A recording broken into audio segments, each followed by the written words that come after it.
7 милиони денари.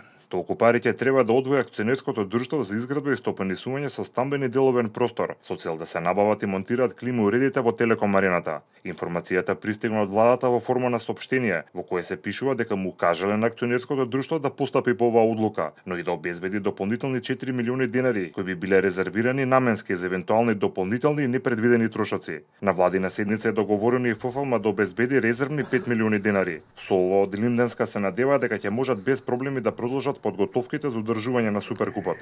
Веднаш по објавувањето на оваа информација, голем дел од порталите и медиумите во земјава излегува со наслови дека Суперкупот бил спасен со оваа одлука на владата да се обезбедат 300.000 евра за довршување на планираните работи на најголемиот стадион во државата. Токму ова според ВМРО ДПМН е оркестриран начин да се представи владата како спасител на Суперкупот и покрај тоа што според нив се работело за само 300.000 евра за довршување на проект кој вреди милиони.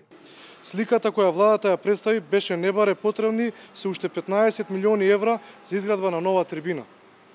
Па во медиумите кои се под контурина закана и притисок од владата следеа надписи и прилози како сега со вонредни мерки и активности од невозможна ситуација и во последната минута владата ќе прави надчовечки напори за да го спаси одржувањето на Суперкупот предизвикано од претходната неодговорна влада.